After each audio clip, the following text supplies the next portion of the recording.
Import CSV file with transactions as IIF file. IIF allows better control for imported data than QBO, and you can keep using older QuickBooks. You have to edit the CSV file before importing. CSV file must have date,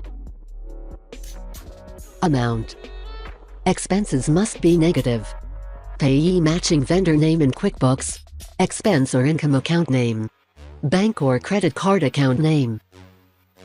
Review the transactions before importing, and click Convert to create an IIF file. Make sure to back up your QuickBooks data file before any IIF import. Click File, Utilities, Import IIF files.